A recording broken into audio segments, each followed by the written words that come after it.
Bismillahirrahmanirrahim. Assalamu alaikum dear students. This is Muhammad Talha Hashmi and you are watching Passion Chemistry series.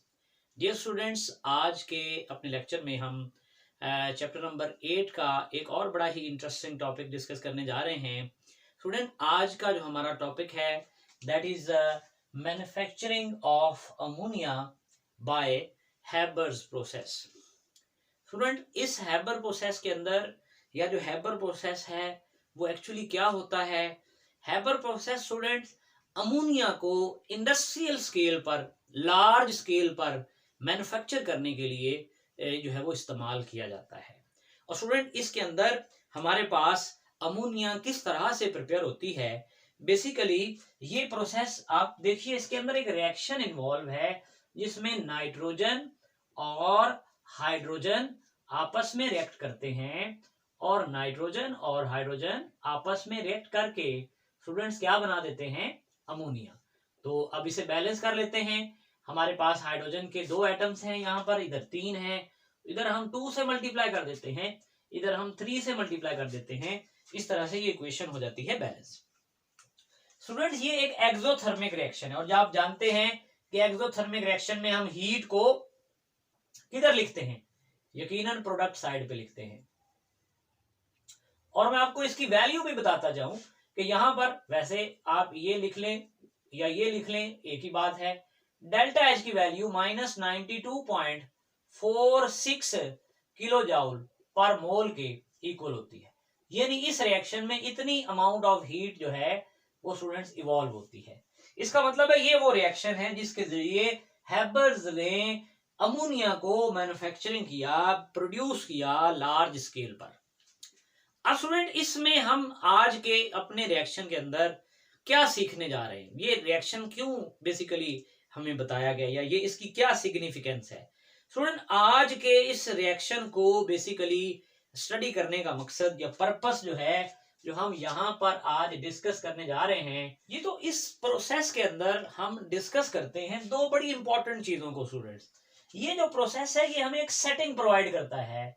यानी कि आप ये कह लीजिए कि 2 चीजों के दरमियान एक बड़ी इंपॉर्टेंट सेटिंग प्रोवाइड करता है हमें. और वो क्या क्या है? एक इक्विलिब्रियम कंडीशंस. यानी एक तो स्टूडेंट हम इक्विलिब्रियम कंडीशन इस रिएक्शन पर अप्लाई करेंगे. मिसाल के तौर पर हम इक्विलिब्रियम कंडीशन से मुराद हम ली चैटेड प्रिंसिपल के अंदर जो डिफरेंट हमें कंडीशन दी गई हैं वो अप्लाई करेंगे ताकि अमोनिया की यील्ड जो है वो बढ़े. और साथ साथ स्टूडेंट हम क्या स्टडी करेंगे इसके अंदर? हम इसके अंदर वो कंप्रोमाइजेज स्टडी करेंगे जो हमें दरकार हैं. क्यों? To make process, industrial process economical. To make industrial process economical. इसका मतलब ये हुआ स्टूडेंट्स कि हमारे पास एक इंडस्ट्रियल प्रोसेस को इकोनॉमिकल, नफा बख्श बनाने के लिए जो कंप्रोमाइजेज हमें इक्विलिब्रियम कंडीशंस में करने पड़ते हैं, हम उनको जो है वो स्टडी करते हैं. तो ये हमारा बेसिकली पर्पस है इस रिएक्शन को स्टडी करने का, इस रिएक्शन को आज यहाँ पे डिस्कस करने का. स्टूडेंट, बात ये है कि आपको एक छोटी सी मैं जो है वो स्टोरी के जरिए इस पूरे रिएक्शन को, इस पूरी कहानी को समझाने की कोशिश करूंगा. स्टूडेंट, बात ये है कि consider that you have establish an industry. आपने एक इंडस्ट्री एस्टैब्लिश की है जिसके अंदर आप अमोनिया को जो है वो मैन्युफैक्चर करना चाहते हैं. यानी आप ये समझे कि you have establish an industry and that industry is actually working for the manufacturing of ammonia on the large scale. और जब आपने ये इंडस्ट्री मैन्युफैक्चर की तो आपने अपने टीचर से मशवरा किया, आपने अपने जो है वो केमिस्ट, किसी केमिस्ट से मशवरा किया और उसने ली चैटले प्रिंसिपल के मुताबिक आपको डिफरेंट सजेशन दी. आपका सवाल क्या था? Your question was that how yield of ammonia,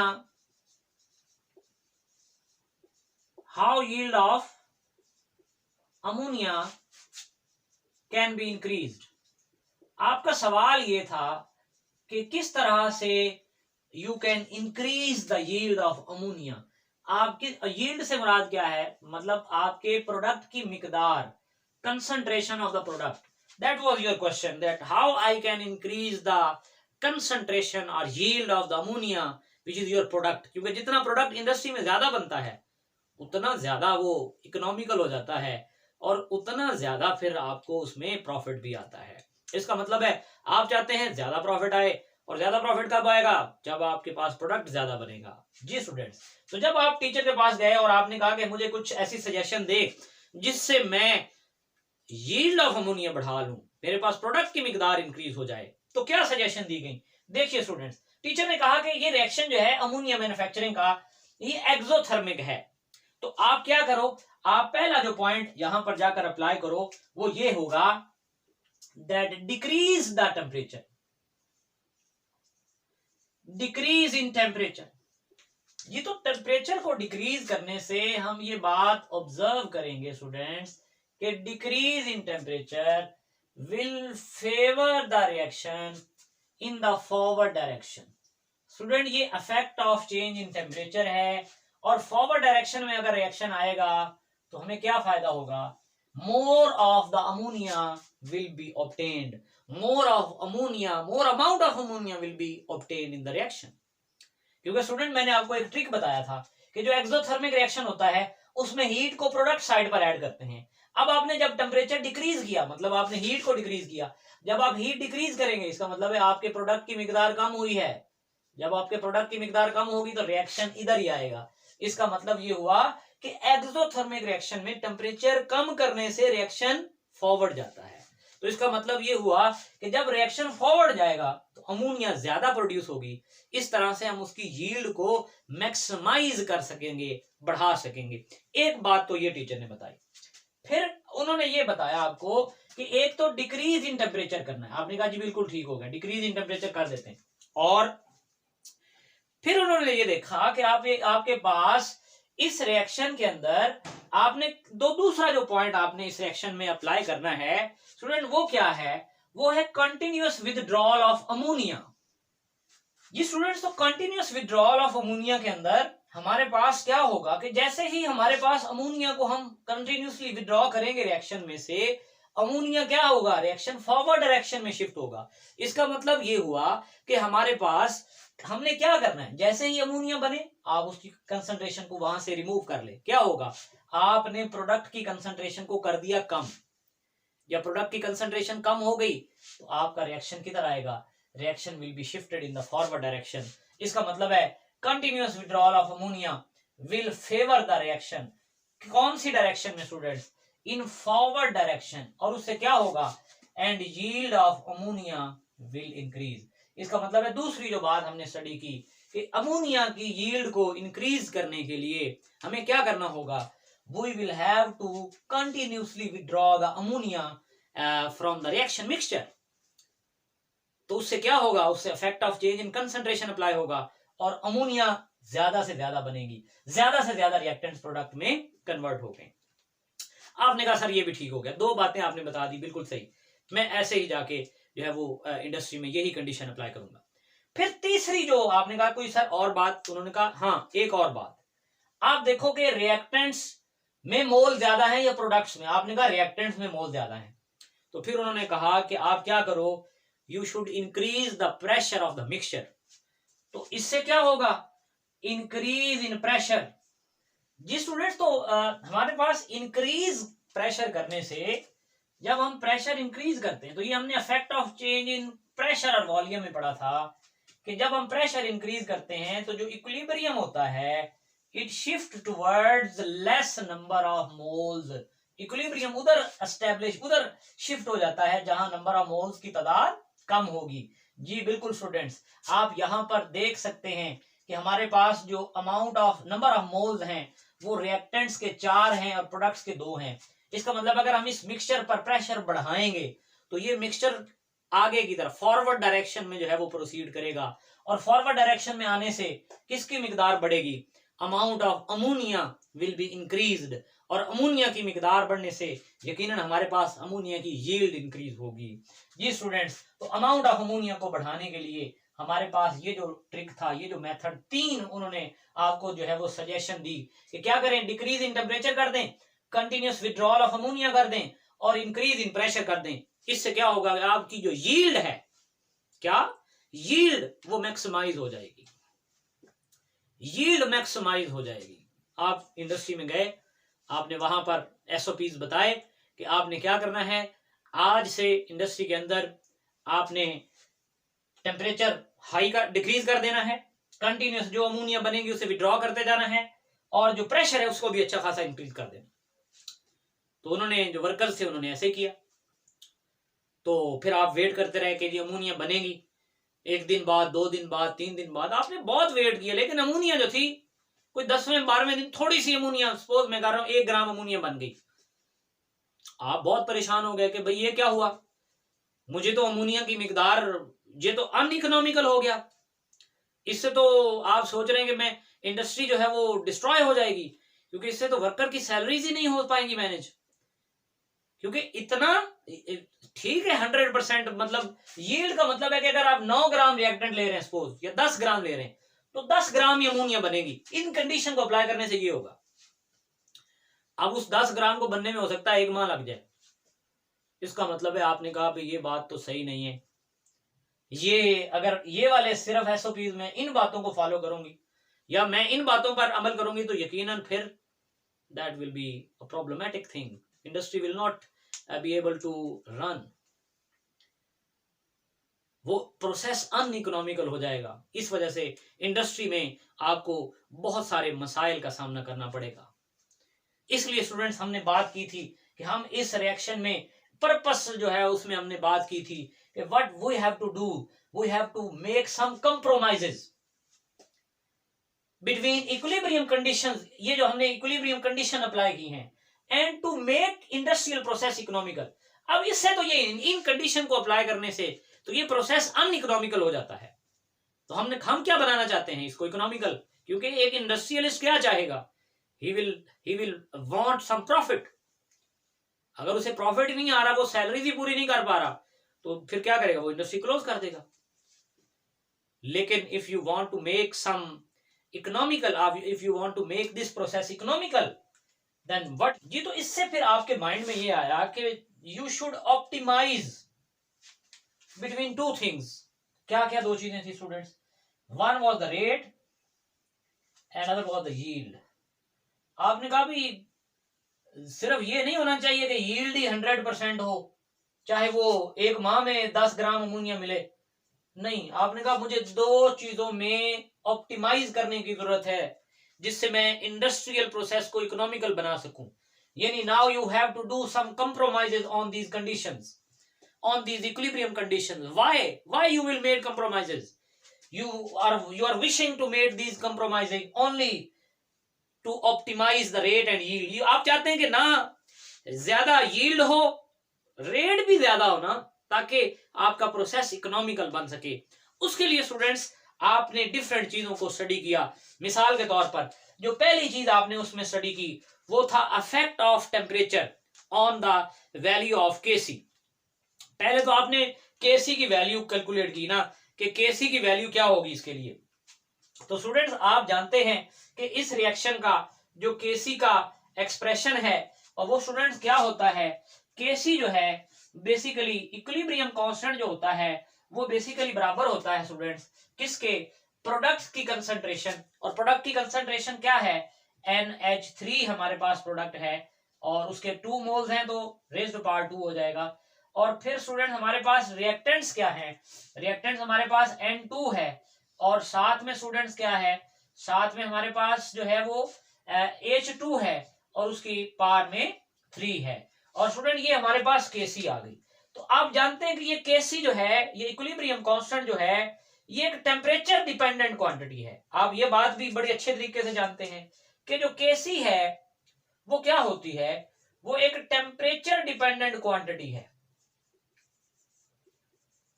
temperature dependent quantity है।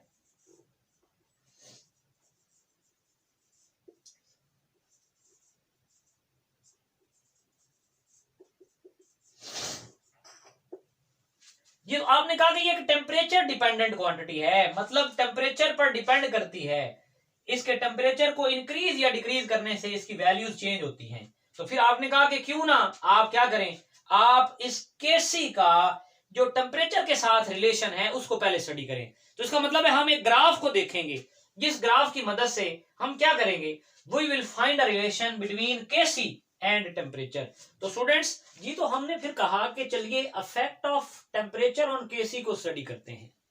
इसके लिए स्टूडेंट्स हमने क्या किया कि आपके सामने एक ग्राफ जो है वो मौजूद है, जिसमें हमने टेम्परेचर केल्विन में लिया है और ये हमारे पास केसी की वैल्यू है। स्टूडेंट अब यहाँ पर हमने क्या किया, यहाँ पर जो हमने कंडीशन दी थी, हम क्या करेंगे, we will decrease in temperature, लेकिन फिर हमने कहा कि भाई we will have to compromise.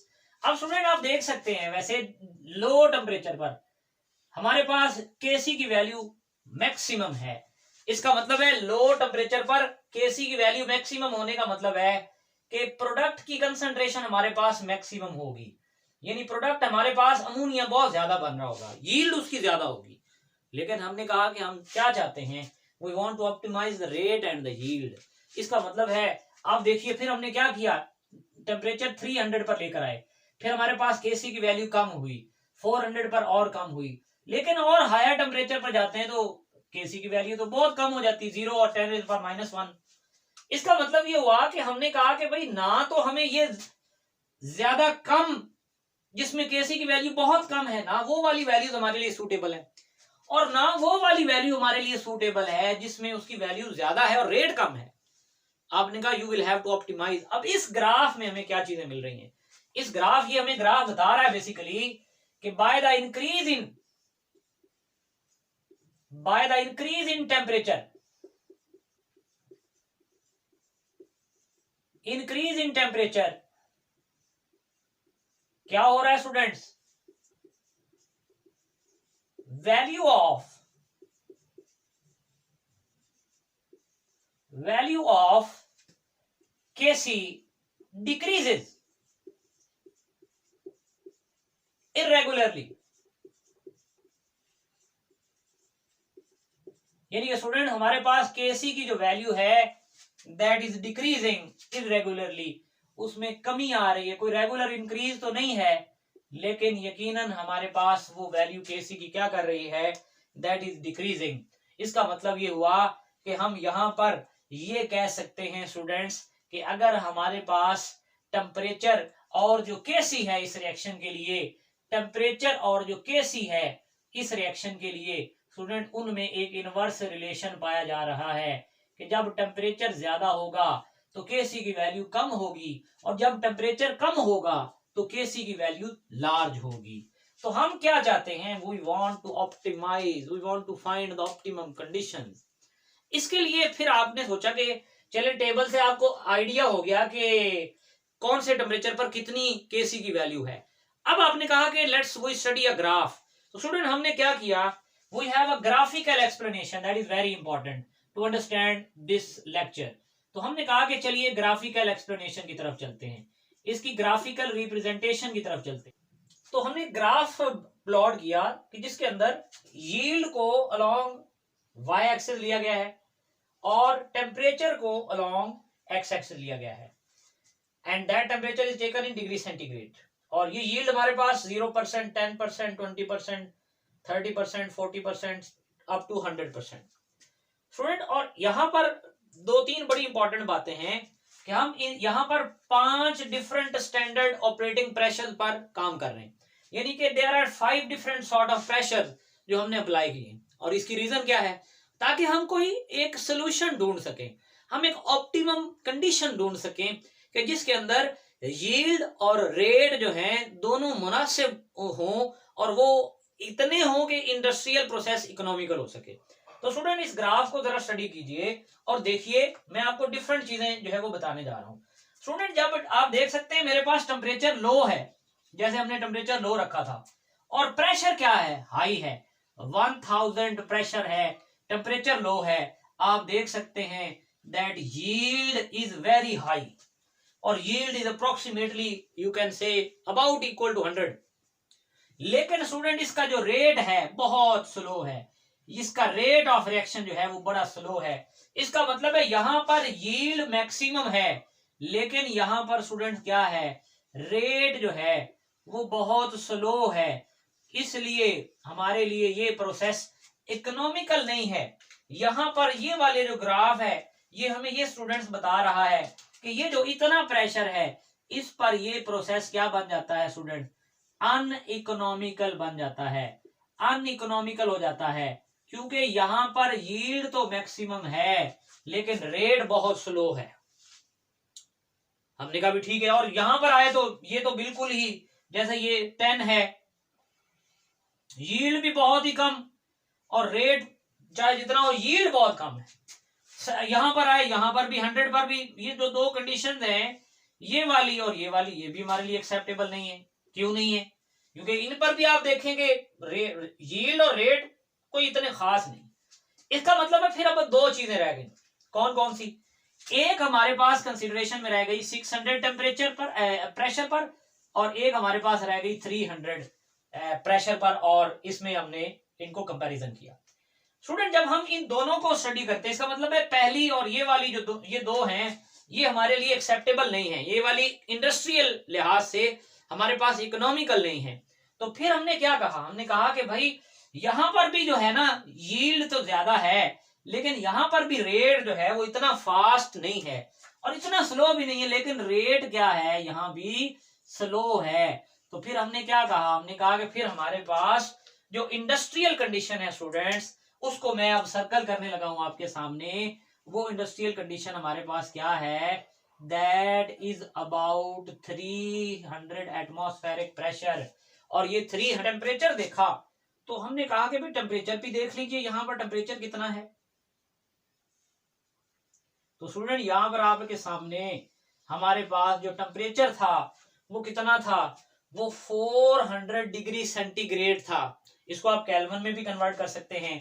इसका मतलब है स्टूडेंट इस ग्राफ में हमने ये जो डॉटेड लाइन लगाई है ये हमारे लिए प्रेशर की वैल्यू सूटेबल है, ये हमारे लिए टेम्परेचर की वैल्यू सूटेबल है, और यहां पर अप्रोक्सीमेटली आपके पास जो यील्ड है वो भी ऑप्टिमम हालत में मौजूद है कि अबाउट 60% हमारे पास यील्ड मिल रही है हमें। और इसमें जो रेट है वो बड़ा स्टीपेस्ट है, रेट भी जो है वो हमारे पास जो है वो एक आप कह लें आइडियल रेट है। इसका मतलब है स्टूडेंट्स ये ग्राफ हमें ये बताता है कि ये जो सर्कल किया हुआ प्रेशर है 300 एटमॉस्फेरिक प्रेशर, और यहां पर टेम्परेचर कितना है 400 डिग्री सेंटीग्रेड, और अबाउट 60 to 70% यील्ड है। इससे हमारे पास क्या हुआ? ये वो कंडीशन है जो इंडस्ट्री में क्या होंगी स्टूडेंट्स? सूटेबल होंगी। तो इस तरह से आपने स्टडी किया स्टूडेंट्स कि हमारे पास हमने क्या किया? कंप्रोमाइज किया। किसमें? इक्विलिब्रियम कंडीशंस में। और इस प्रोसेस को इकोनॉमिकल बनाने के लिए अब हम इतना लो टेम्परेचर नहीं ले रहे जितना हमने पहले लिया। सपोज कर रहे पहले आपके पास 200 था या इससे भी कम, अब टेम्परेचर थोड़ा सा बढ़ाया और फिर हमने कहा कि हाई प्रेशर नहीं चाहिए, प्रेशर को भी थोड़ा सा कम किया। इस तरह से स्टूडेंट हमारे पास यील्ड और रेट क्या हो गए? ऑप्टिमाइज हो गए, और जो हमें इंडस्ट्री में क्या देंगे? यस, बहुत सारा प्रॉफिट। चलिए स्टूडेंट अब हम इन्हीं बातों को जो है वो आपके सामने थ्योरेटिकली भी देखते हैं। स्टूडेंट देखिए हमारे पास जो बड़ी इंपॉर्टेंट चीज है कि what are the optimum condition for the manufacturing of ammonia. ये शॉर्ट क्वेश्चन में भी बड़ी दफा हमारे एनुअल पेपर में डिस्कस किया गया है, इसलिए आपने इसको लाजमी तौर पर याद कर लेना है। एमसीक्यूज के लिए भी बड़ा इंपॉर्टेंट है, एमडी कैट के अंदर, इंटीडेस के अंदर एमसीक्यूज बड़ी दफा ये आ चुके हैं, तो इनको आपने बड़ी अच्छे तरीके से मेमोराइज करना है। स्टूडेंट टेम्परेचर ऑप्टिमम हमने कहा कितना है? यहां पर आपके सामने इस ग्राफ में हमने देखा कि 400 डिग्री सेंटीग्रेड टेम्परेचर है और वो 673 केल्विन बन जाएगा। प्रेशर भी हमने देखा कि ऑप्टिमम 200 to 300 एटमॉस्फेरिक तक प्रेशर है। और स्टूडेंट रेट को बढ़ाने के लिए हमने स्पेशली इसमें आयरन कैटलिस्ट यूज करते हैं, ये बड़ी दफा एमसीक्यूज में आया है। आयरन कैटलिस्ट यूज करते हैं, that iron catalyst is supported on magnesium oxide, aluminium oxide and silicon oxide. तो इसका मतलब है स्टूडेंट हमारे पास इसके अंदर जो कंडीशंस हैं, टेम्परेचर हमारे पास 400, प्रेशर 200 to 300, और इसके रेट को इनहेंस करने के लिए हमने स्पेशली इसमें आयरन कैटलिस्ट भी यूज करते हैं, यूटिलाइज करते हैं। तो ये स्टूडेंट हमारे पास इसमें बड़ी इंपॉर्टेंट चीजें थी जो हमने डिस्कस की। इसी तरह से स्टूडेंट हम आगे चलते हैं। जब अमोनिया की फॉर्मेशन हो गई इसके बाद आ जाते हैं स्टूडेंट, इसके बाद हम सेपरेशन करते हैं, क्योंकि आपको जानते हैं कि ये बड़ा इंपॉर्टेंट है पॉइंट, ये भी आपने बड़े अच्छे तरीके से इसको लर्न करना है। स्टूडेंट आप जानते हैं कि मिक्सचर है, ये नहीं है कि सिर्फ प्रोडक्ट है कोई और रिएक्टेंट नहीं है, नहीं, इस मिक्सचर में जो कि इक्विलिब्रियम पर है, नाइट्रोजन भी है, हाइड्रोजन भी है और अमोनिया भी है। हम क्या चाहते हैं, हम ये चाहते हैं कि हम अमोनिया को यहां से सेपरेट कर लें और इस प्रोसेस को हम डिस्टिलेशन कहेंगे। और कैसे सेपरेशन होगी स्टूडेंट, अमोनिया का जो बॉइलिंग पॉइंट होता है वो होता है -33.4 डिग्री सेंटीग्रेड। हम क्या करेंगे, हम अमोनिया इस मिक्सचर का, पूरे मिक्सचर का जिसमें ये रिएक्शन हो रहा है, उस मिक्सचर का टेम्परेचर डिक्रीज कर देंगे। और जब टेम्परेचर पहुंचेगा -33.4 डिग्री सेंटीग्रेड पर, ये अमोनिया का बॉइलिंग पॉइंट है, यानी अमोनिया के वेपर्स जो हैं वो कंडेंस होकर लिक्विड फॉर्म में चले जाएंगे और हम उसको सेपरेट कर लेंगे। लेकिन बाकी आप देखिए, नाइट्रोजन का टेम्परेचर कितना है, बॉइलिंग टेम्परेचर -195। हाइड्रोजन का बॉइलिंग टेम्परेचर कितना है, -252। इसका मतलब ये हुआ